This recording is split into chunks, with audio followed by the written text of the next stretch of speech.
Hello everyone, good morning. আজকে কিন্তু অনেক দিন পর আবার একটা বড় ব্লগ শেয়ার করছি। সব সময় তো মিনি ব্লগে শেয়ার করা হয়, সারাদিন কি করি না করি সেটা মিনি ব্লগেই শেয়ার করি, কিন্তু সারাদিনে তো অনেক কিছুই থাকে যেটা শেয়ার করা হয় না। তাই আজকে ভাবলাম যে একটু বড় ব্লগই তোমাদের সঙ্গে শেয়ার করি। সবার প্রথমে ঘুম থেকে উঠে বিছনাটাকে পুরোপুরি ক্লিন করলাম। আজকে বালিশের ওয়ারগুলো একটু চেঞ্জ করেছিলাম, ওগুলো ময়লা হয়েছিল সেই জন্য। তারপরে বাসি ঘরটা আগে ভালো করে ঝাড় দিয়ে নিলাম।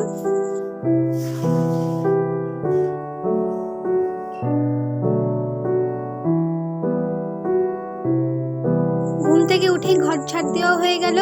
এবারে ব্রাশ করব। আমি কিন্তু রোজ রাতেই ব্রাশ করে শুই, আর কয়দিন হয়েছে আমি দাঁত তুলেছি, সেই জন্য দাঁতে প্রচণ্ড ব্যথা রয়েছে বলে ঠিক করে ব্রাশটাও করতে পারছি না। তাই রাতেও ব্রাশ করছি, সকালে উঠেও ব্রাশ করছি।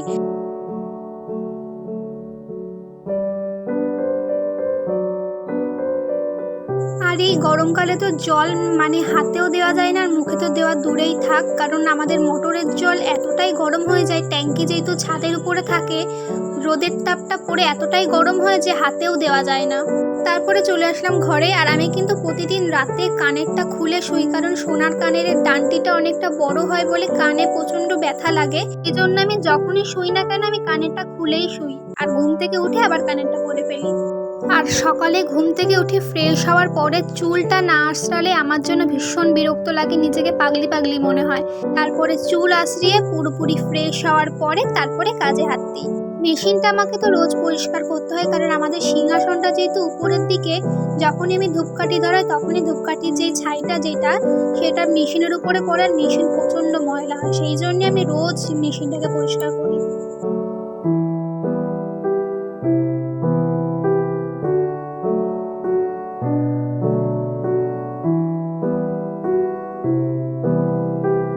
তারপরে বসে পড়লাম সকালে ওষুধ খেতে। সকালে খালি পেটে একটা ওষুধ দিয়েছে, সেটা খেতে হবে। ওষুধটা ঠিক মতো না খেলে দাঁতে ইনফেকশন হয়ে যাওয়ার চান্স আছে, সেই জন্য ডাক্তারে বলেছে একদম ঠিকঠাক সময় মতন ওষুধটা খেতে। সেই জন্য সকালে খালি পেটে আগে ওষুধ খেয়ে নিলাম। তারপরে চলে গেলাম রান্নাঘরে, ভাত বসাতে হবে, রান্না করতে হবে।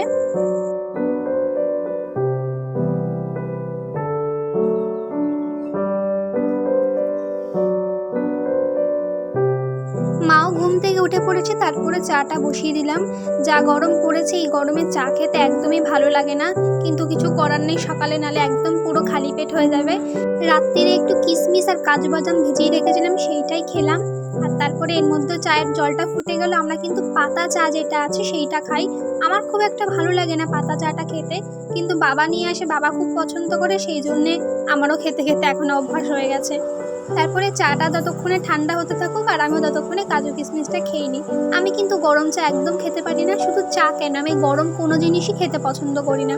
অনেকেই আছে বলে যে গরম জিনিস তাদের খুব ভালো লাগে, যেমন গরম ভাতের সঙ্গে গরম ডাল, অনেক কিছুই আছে গরম ভালো লাগে, কিন্তু আমার গরম কোনো কিছুই ভালো লাগে না। আমি একটু ঠান্ডাটা খেতেই পছন্দ করি, কিন্তু চা একেবারে জলের মতন ঠান্ডা হয়ে গেলে সেটা ভালো লাগে না, জাস্ট হালকা একটু গরম থাকবে সেটাই আমি পছন্দ করি। তারপরে চলে আসলাম রান্নার দিকে। আজকে একদম সিম্পল রান্না করছি, আম দিয়ে টক ডাল, উচ্ছে আলু ভাজা আর পাঁপড় ভাজা।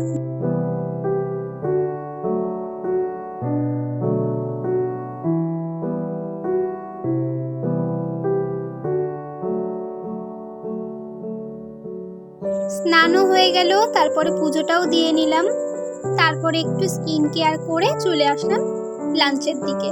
আজকে ভাবলাম একটু লাঞ্চটা একটু অন্যরকমভাবে সাজিয়ে গুছিয়ে নিয়ে করি, প্রতিদিনে তো এমনি নর্মাল নিয়ে করি, তাই ভাবলাম আজকে একটু সুন্দর করে সাজিয়ে নিয়ে তারপরে খেতে বসি।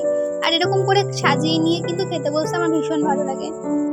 তারপরে খাওয়া দাওয়াটা কমপ্লিট করলাম। আর আজকে ভিডিওটা কিন্তু এখানে এন্ড করছি। ভিডিওটা ভালো লাগলে একটা লাইক করে দিও। চলো টাটা।